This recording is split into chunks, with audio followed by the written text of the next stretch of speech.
So all of this is what I believe is the future of healthcare. And They're gonna catch up. the wellness industry is on track to outpace every industry Yes. besides tech over the next decade. You know why that is? Results. I am slow to get offended when people don't understand that massage therapy is not talk therapy. Right. But people be talking in the therapeutic Right. experience. So Yes. what am I to do but to hold a safe container, Yep. listen and provide feedback when I can. Yeah. Not only is massage at a biochemical level helping you to release endorphins, serotonin and dopamine, they help you feel great. Yeah. The fact that you can come into this space, you can get out your clothes, you can lay on the table, and you don't have to do anything Right. but be. Yeah. You don't have to do, you Right. can just be.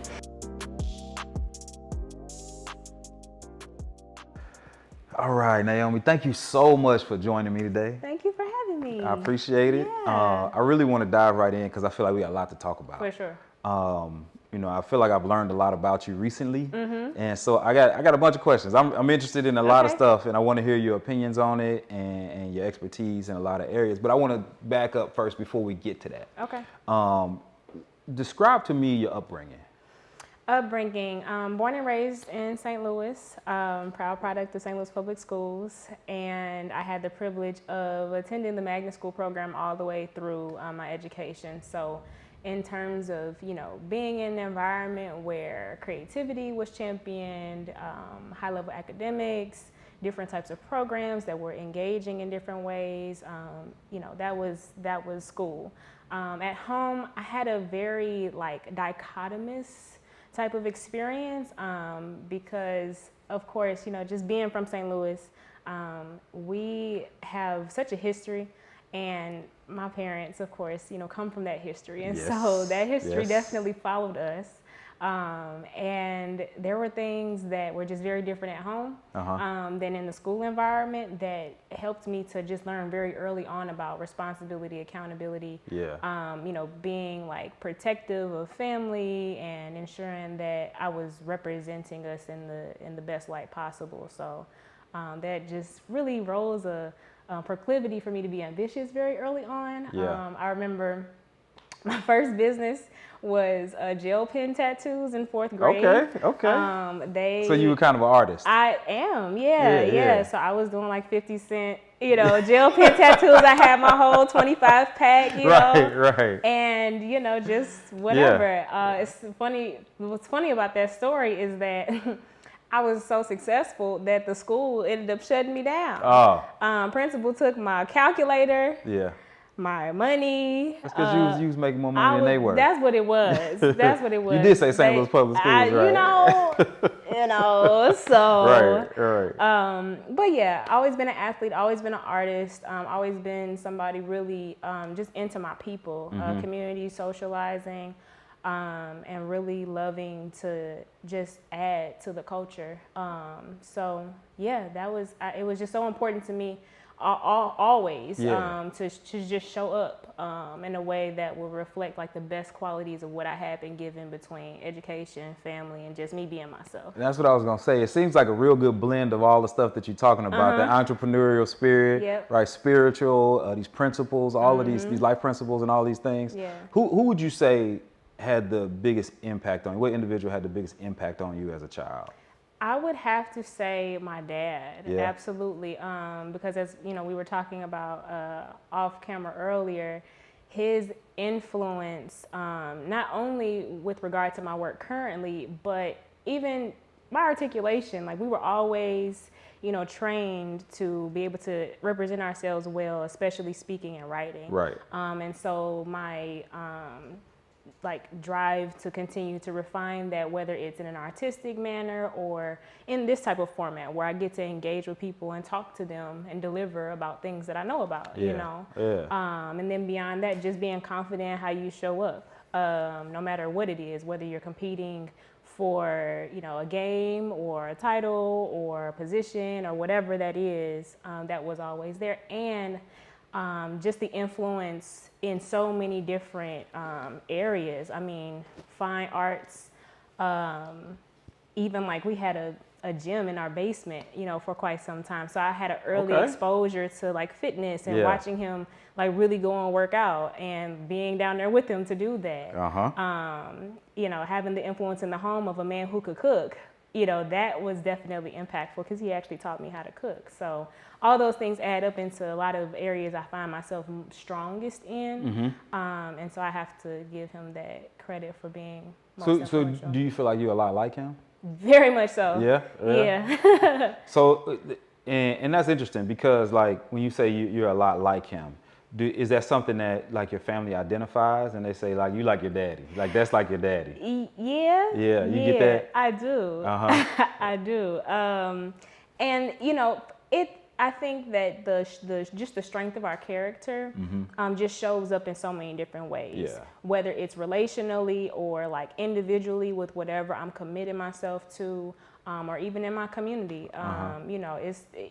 My dad was always willing to like talk to people and how you doing, smiling at people, nod your head, just those different intangibles. I feel like I've inherited a lot of that, and especially with the spoken word and just being very unapologetic about who I am and what I represent and what I don't represent. So you feel like you've always been pretty comfortable kind of in your own skin? Or is that something that grew over time? Or is that something like you saying that you learned really early on?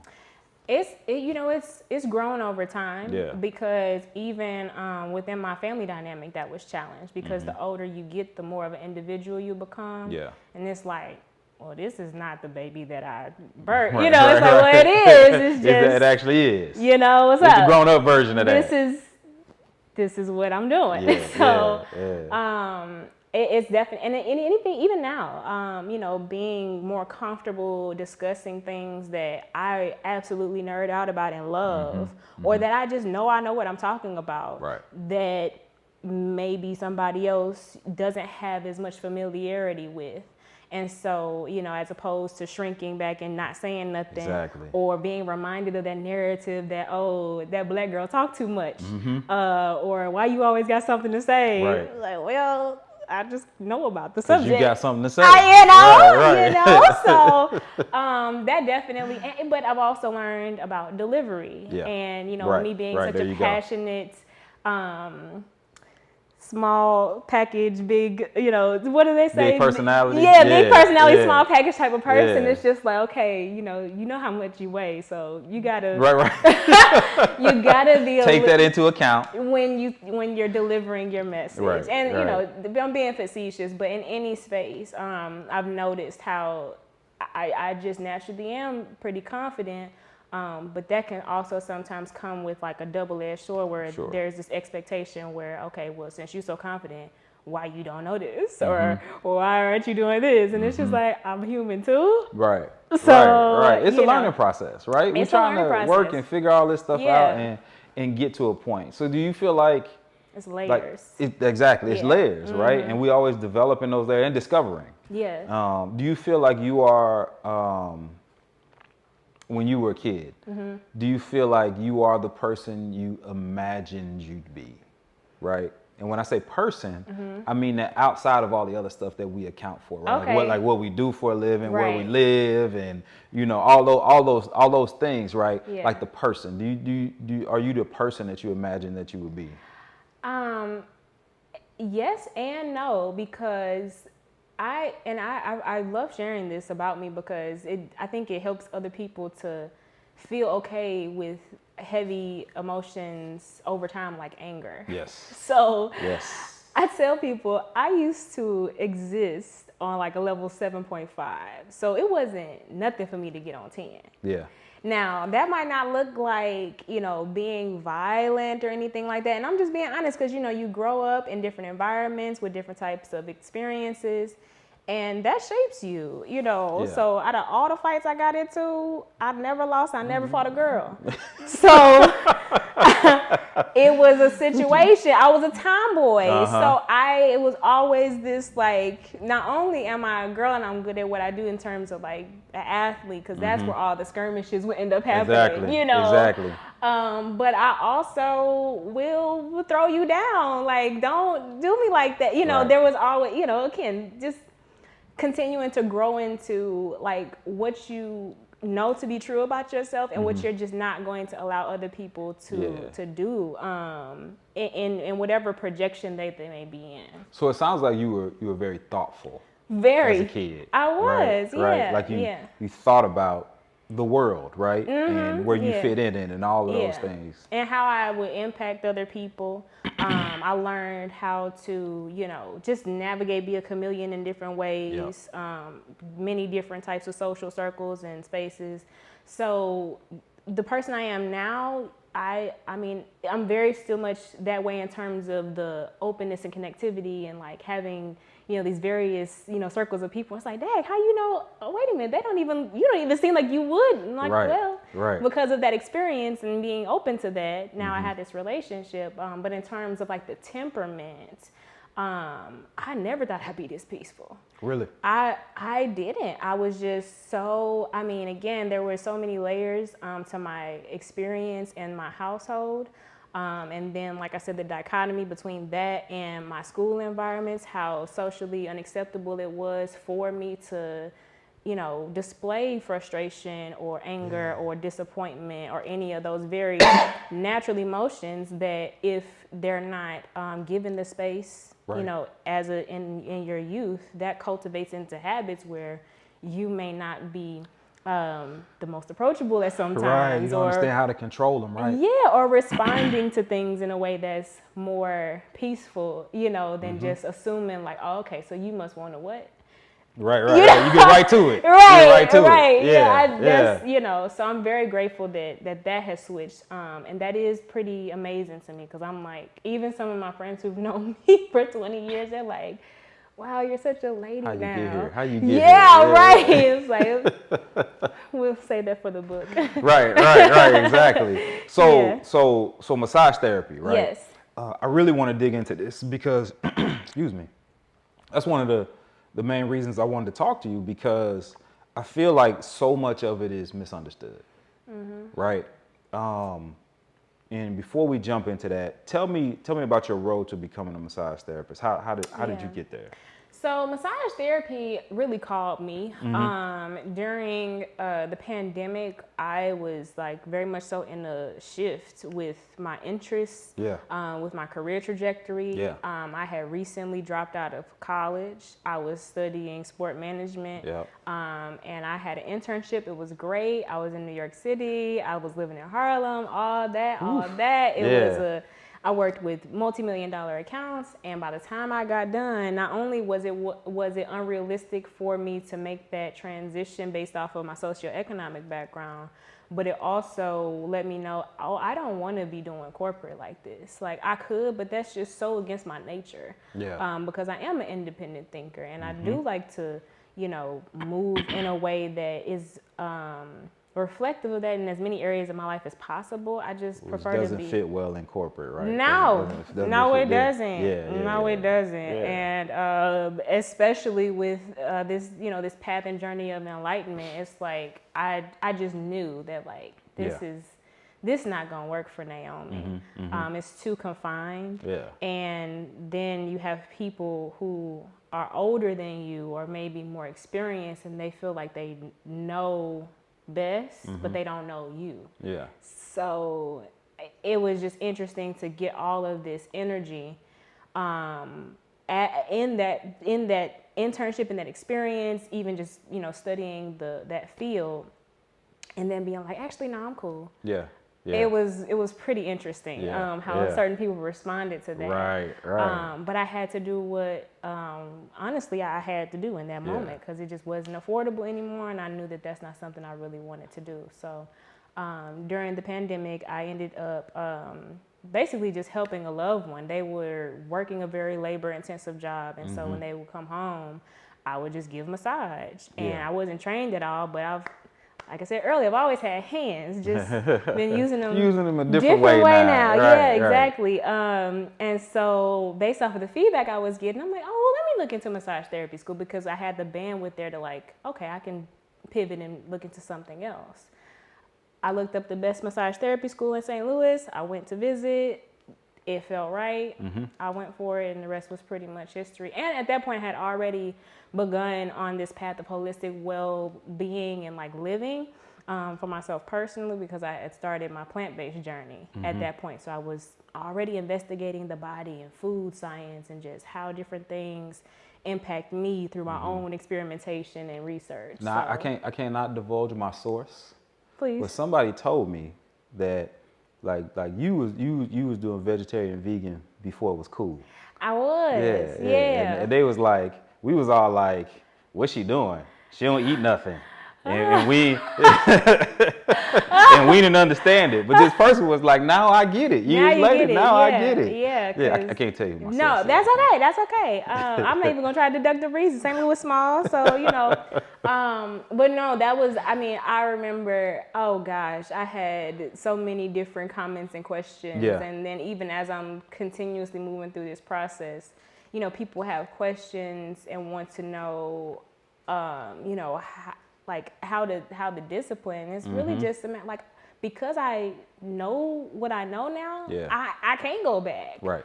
And that's just how I operate. That's how I answer the question. Yeah. Yeah, that's how I answer it. That was it. Yeah, and you know, and it's journey, right? It's journey.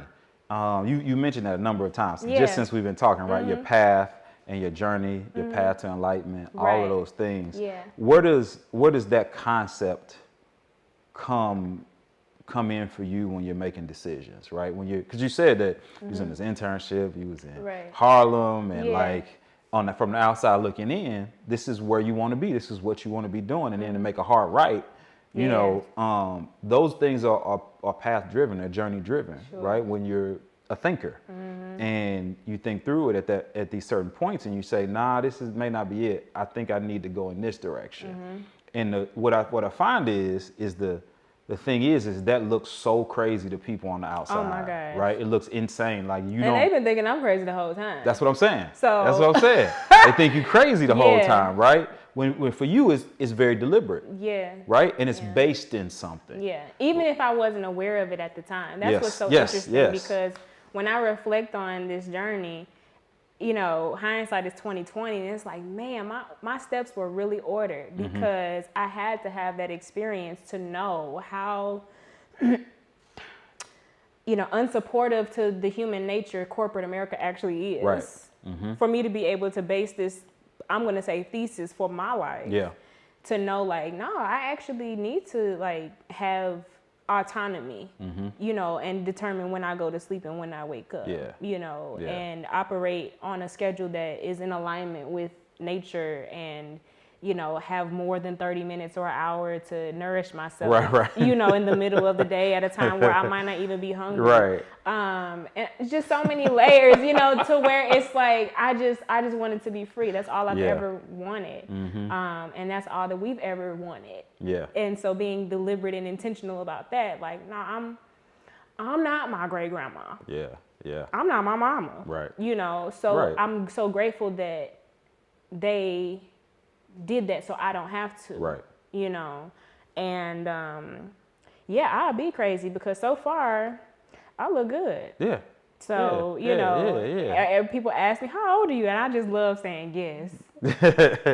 You know, because the work pays off. And that's the thing. That's, you know, and was one of the reasons for this podcast, right? Is you just said it, like the work pays off. And it's people understanding what that work is. So it's good that people ask you questions. Sure, about how you eat and how you live and how you sleep and why massage therapy, which was my next question, right? Like, so a lot of the things you're saying obviously align with what you do. What made you choose massage therapy? Massage therapy, again, I believe it chose me, because I didn't even think about it until I realized, like, oh, you could go to school for this and like actually like practice. And I've always enjoyed working with my hands. So I mean, again, once I got to the school, the Renowned Healing Arts Center, and I was able to learn more about the curriculum, what the program consisted of, what, you know, I could expect in the clinics. I just really felt in alignment, because where are the odds? I've been studying the body through my own personal development and research at this level, and now I'm getting this. It was almost like I was being graduated into this next level of body awareness, and esoteric wisdom and holistic education, to build on my own independent study. So, you know, it just so happened that way. Yeah. So to kind of dig into this, right? Like, to describe some of the different types of massage, because I know a lot of people have a lot of questions, right, about the different types of massage, what they for, what the benefits are, and all those things. So give me some of those. Yeah. So, oh man. So traditionally you have the Swedish massage, which is the more rhythmic, flowy type of massage. You know, the pressure in there can vary depending on your therapist. You have the deep tissue massage, which is typically more to, you know, relieve adhesions, tightness at a deeper level in the muscle tissue. And then there is what I personally practice is something that I've just kind of made up. I call it the custom Lux experience. And so I'm going through myofascial release in there. I'm going through range of motion. And then there are different types of like techniques within what would be considered deep muscle. That's what I learned, or Swedish massage. So I just combine things based off of the needs of the client. But then there's, you know, beyond that, body work, so structural integration, Rolfing, Thai massage. Let's stop right there. Let's start right there. Yeah. Structural integration and Rolfing, right? Right. I've learned a lot about this recently, but I want you to talk. Right. You saw me sit up. I sat up. Yeah. So talk a little bit about that. Talk a little bit. It's a fascinating thing. It's just okay. So you have this. The structure in the body called the interstitium. The interstitium is the fascial network. The fascia is the web-like substance that basically encases all of the muscles, in between the muscles and around the muscles.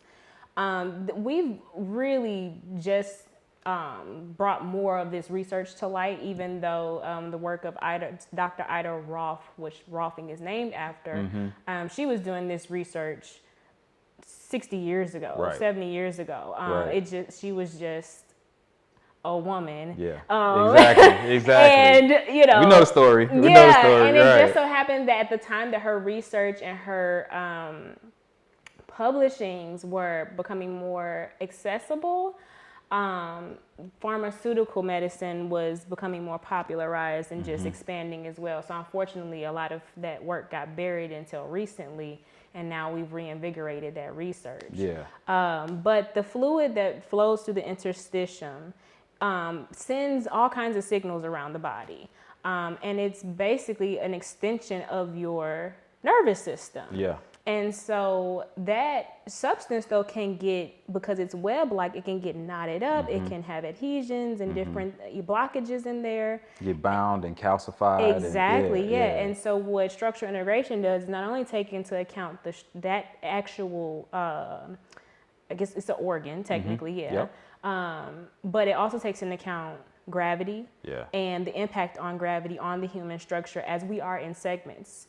For example, this is a segment here with your joints. Because you have this space in between your joints, structural integration accounts for that space based off of the impact of gravity. So when you lift your arm like this, you may not notice the resistance that the ground is pulling, but after a while, this shoulder is going to let you know, like, okay, you can't keep it up there. We tired, but that's because the gravity is so strong that it's constantly pulling it down. Well, that's what's going on all the time in the body, no matter what you're doing. So with that kind of mold being set in the interstitium, in the fascia, with the support of gravity, over time that can accumulate, and structural integration functions to help to undo some of that stuff. So it gives the body overall more mobility, right?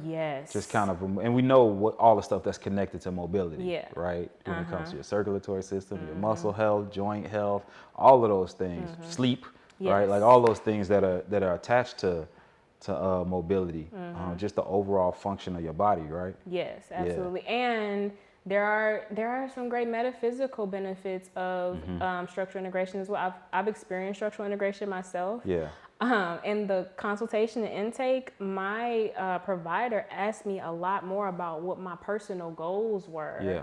You know, what my, internal, mental, emotional, spiritual, blockages or things, because we are looking at the fascia as a basically a connected device to the greater cosmos, which that's deeper science again. That's you know, metaphysics as opposed to just physics, which that's what I it think is. you know, I think some of that is really important, right? Just Absolutely. generally making that connection, because we can have that conversation for the next 3 hours, yes, right? Absolutely. But just generally making the connection that we're electrical beings, right? And we're connected to all of this electricity, simply put, right? Simply put, and so it affects us, you know, our environment affects us, and we affect the environment, right? So it only makes sense. Like what you're saying only makes sense, that as you release certain things, as you move certain things, as you change certain things in the body, how metaphysically that can have an effect. Absolutely. Yeah. So talk a little bit about, like,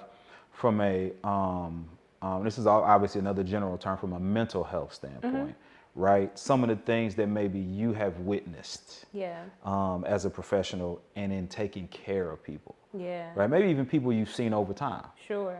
Yeah. It's so funny because I am slow to get offended when people don't understand that massage therapy is like, it's not talk therapy. Right. But people be talking in the therapeutic experience. So what am I to do but to hold a safe container, listen, and provide feedback when I can. And so from the mental health aspect, not only is massage at a biochemical level helping you to release endorphins, serotonin, and dopamine, they help you feel great. Reducing the stress hormone cortisol that doesn't make you feel great. That lowers your blood pressure so that it's easier for you to relax, and your muscles can do that as well, and all of your processes can just be a little bit more fluid. There is the fact that you can come into this space, you can get out your clothes, you can lay on the table, and you don't have to do anything but be. You don't have to do, you can just be. And we rarely get to experience that, they rarely get to experience that. And in that being, they are their most natural selves, which leads to opening up in different ways. So there's conversations, there's tears, there's like real intense, like, you know, venting at times, or sometimes I don't even get to start my session with my client until 15, 20 minutes after they arrive, which is why I allot 30 minutes after my clients, because I know that y'all know I'm going to listen.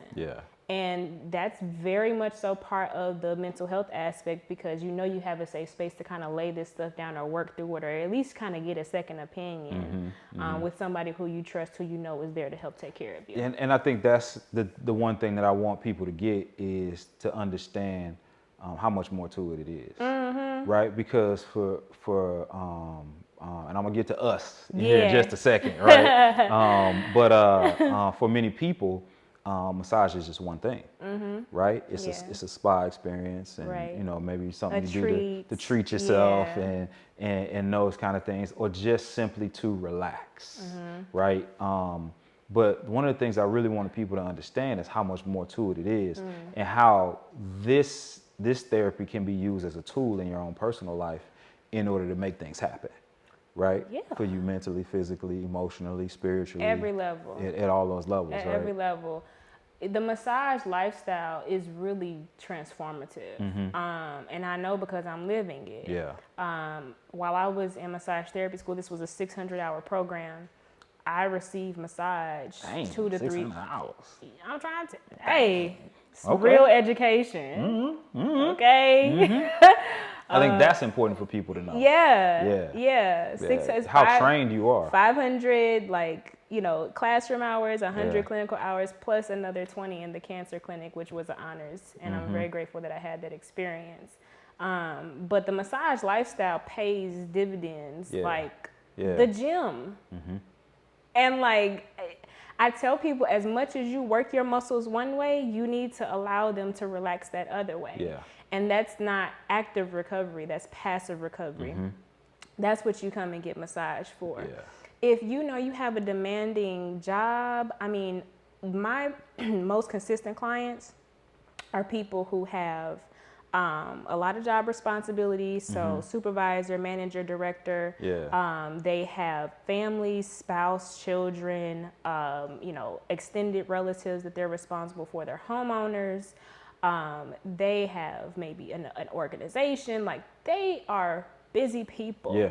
And it's interesting because recently I've noticed a couple of stories on my feed that talked about people who were so busy, taking care of this, taking care of that, being entrepreneur, whatever, and their health showed it. One woman, I'm not sure if you saw that story, but 40 years old, she was working tirelessly, 7 days a week, a lot of hours a day, 40 years old, took 3 days off, went to sleep, never woke up. And that's, and we hear that story too often, right? Right. Now at 40, that's unusual, but it's not supposed to happen at 70. It's not. Right? Yeah. It's not supposed to happen at 63. Yeah. Right? And we've gotten to a point where we just come to accept that. Yeah. Right? And so why do you think, especially in the Black community, massage isn't used in this more therapeutic way? Why do you think that is? I think it's a matter of access and proximity, one, because in the areas that we live, there are no massage studios. We still call them massage parlors. Right.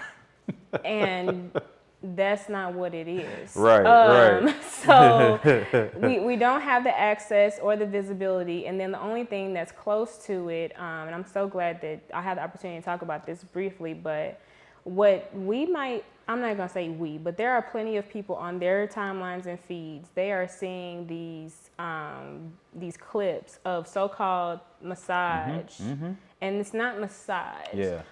What is that? That is, I'm going to label it tantric massage. Okay. There are, I'm sure, some tantric massage therapists that are, it's not massage therapy at all. It's not there are. I say the same thing about chiropractic It's all the time. laws. That is not. There's a board. You have to be registered with it. You have to submit different things for that to be legal. Because there are ethical boundaries. Exactly. So what you're seeing on your feed with all the oil and the body parts is just not that. That's more of an experience, I think, for more of a healthy sexual relationship with yourself. And that's the thing, is that things like those can be healthy in a certain way. They just need to be labeled properly. Exactly. Right. Yeah. Because that's not what we do at Whitwell. That's not what you do. Right. I'm not. Right. First of all, I don't even like all that oil. Okay. You don't like going home like that? No, I don't. No, I don't. That's entirely too much. Right. But anyway, so I think that it's a misconception with what massage therapy actually is. That it is truly a therapeutic experience and application for the holistic well-being of the body. I think that we also just don't have even relationships to maybe people outside our community who would be in that type of lifestyle and space. Say if you live in a certain zip code, maybe you got a friend in this other zip code and they got a massage place next to them and they went and now they can say, oh girl, I had such a great, what? And so now you're thinking about it, but you're not over there. So you're not thinking about it. And then we get to the price barrier. We can't, at this point, our value system can't justify spending. I'm glad you used that word. Our value system can't justify spending what we spend on shoes to care for our bodies in that way. Because massage therapy is not expensive. It's not. Just like chiropractic is not expensive. And when I say that, what I mean is, when you invest in these ways, it's input to output. Absolutely. Right? What you get for what it is you're spending, right, is almost immeasurable. So this type of care is not expensive. It's our value system. It is. It's how we see the worth. And I think a big part of that is people understanding the real value. And not only understanding the real value, but accepting it as science, as truth, right? And paying attention to the evidence. And then respecting it enough to be, I can't tell you how many times I've had people tell me, oh, your price is too high. And I'm just, courteous with them.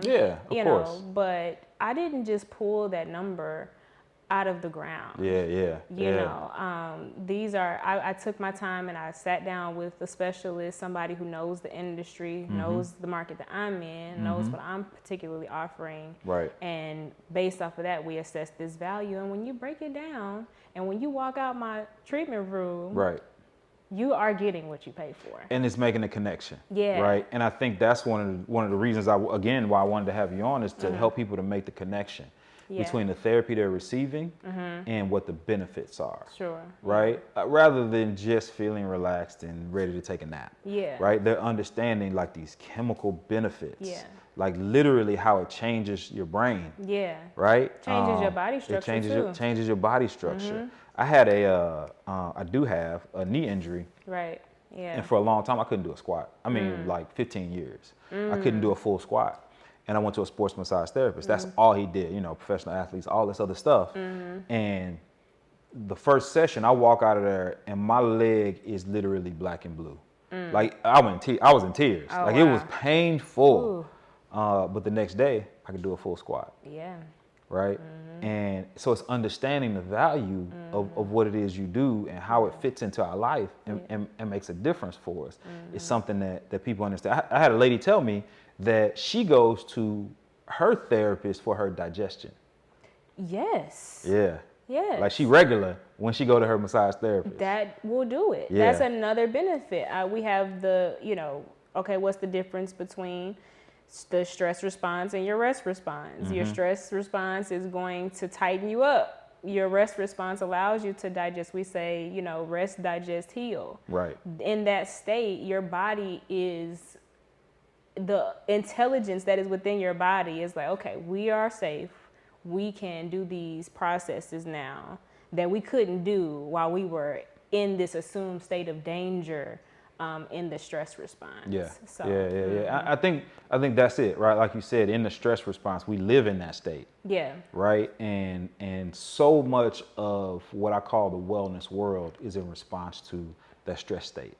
Yeah. So much of what I do, so much of what you do, Absolutely. and all these other healthcare professionals on the wellness side of health, it's in response to the stress state and what it does to our bodies, whether it be our muscles, whether it be chemically, structurally, whatever it might be. Yeah. We're all kind of working against that. Yeah. Right. We're fighting against what life is like. Is what we're fighting against. It seems like. Yeah, for sure. So what's some of the craziest things that you've seen, like from a therapist standpoint? Meaning like, you took care of somebody and they got well in this way. Yeah. Oh man. So one of my most loyal clients, she is very active. She actually used to be a gymnast. Okay. And to this day, I mean, she's a mother of 3. She's doing cartwheels and all the things, trapeze, you know. And so, trapeze. Yes. Okay. And so she did something. I don't remember what it was, but she did some type of gymnastics stunt. And however she landed, she did something to her knee. And she was just so devastated and disappointed in herself because she was so used to moving how she wanted to. Yeah. So we got her in, and you know, I did what I thought to do. And that next day, she was doing everything she was used to do. I mean, that night, actually, she texted me and let me know, like, yo, whatever you did, you fixed it, you know. So that was really, really cool. So you also treat all ages? Yeah. Right? My youngest client ever was 2 years old. I actually did Reiki on her. Yeah. I'm Reiki certified. So I practice. I actually usually infuse Reiki into the massage services. People don't know what it is unless you ask You're going to me. come back to talk specifically about Reiki. We can roll back. Because that's a whole, I've had my own personal experiences. So we're going to have another, we're going to do this again. But 2 to 86, I've had everybody in between. Yeah, 86-year-olds. 86-year-olds. Yeah, on the table. On the table. Yeah. Because they need it. They need it. Yeah. They need it. All right. First off, this has been an amazing conversation. Great, which, you know, that's you. That's you, like you said. So I knew it would be. So I appreciate that. My pleasure. I hope that people understand and begin to investigate beyond our conversation, begin to investigate how important massage therapy is and what it can mean for them and the things that they're experiencing. That's what I really hope that they get out of this. If you were to kind of leave with one message, right, for people relative to what it is that you do, what would it be? That's a good question. I would say that the greatest investment is always going to be in self, because that is going to not only be of service to you, but then it's going to be of service to everything that you're invested in, whether it's your work, your family, your community. And so with massage therapy, with the various offerings that we have, with the stress relief class, with the group wellness sessions, very soon I'll have some other products available that people can learn more about. I'm crafting Whitwell as a holistic healthcare brand so that you can come into this space and really rest. And get that full recycle of energy, because that's the only way you're going to keep doing what you're doing, and dreaming and thinking and planning and doing all these things. So with your company, Whitwell, when you say a holistic, give me some examples of what that is. Like, what other, what other absolutely. disciplines? So besides massage therapy, that's like the one-on-one session. But in a classroom setting, the stress relief class that we do is called the midweek unwind. And so we're going through breathwork techniques. We're going through different types of stretches, somatic movements. We're going through different types of like energy techniques that you're just not particularly seeing. All this stuff I learned either in school or under the care of other therapists. And so I've basically brought all these things that have worked so well for me. Again, I never thought that I would be like this peaceful, and it's because I've been in this practice. And of course, it's not just the physical, but it's the mental as well. So when we get into the mental, we're talking about infusing curriculum into those spaces where I'm sharing with people, this is why we do what we do, and this is what's happening at a scientific level, and, really speaking to the independent and collective human experience in the midweek unwind. The group wellness sessions are similar, where we're going week by week through different, just depending on what the organization or business wants for their team. We go through week by week and different themes, different practices to really give people that toolbox that they can always refer to. Now, you can always come and visit me, but you got your own stuff that you can do at home that you don't have to think about, paying for. You don't have to think about, how we've already practiced it. If you need a refresher, we can do that. But I'm really a champion for giving people things that they can practice on their own and just seeing how it works for them. So all of this is what I believe is the future of healthcare. It is, It's the future. People will figure it out. They're going to catch up. I mean, they're going to catch up. The wellness industry is on track to outpace every industry besides tech over the next decade. You know what it is? Results. Period. It's results. Results will always win, right? You can keep telling people this thing and telling them that this works and they should be doing it this way. Right. But results will always win. Gotta show and prove. Gotta show and prove. Gotta show and prove. Last question. If you could watch any movie every day for the rest of your life, and it's the only movie you can watch, what would it be? Okay, I thought about this earlier. So I'm somewhere between Lean on Me and Mulan. Okay. Because they both classics. So Mulan, I figured that feel like that feel like you. Is that not? That's a whole nother story. Because when I say I was obsessed, right. Oh my gosh, yes, my girl. What? We going to war? Of course. What do you mean? Right, Mulan got them hands too. Period. What are you gonna do? She saved China. Right. So I get it. I appreciate it. Thank you so much for this. This has been amazing. Great. And we are definitely gonna have you. We got so much more to talk about. This is just part one of many. Cool. Thank you so much. Yeah, my pleasure. Thank you for having me.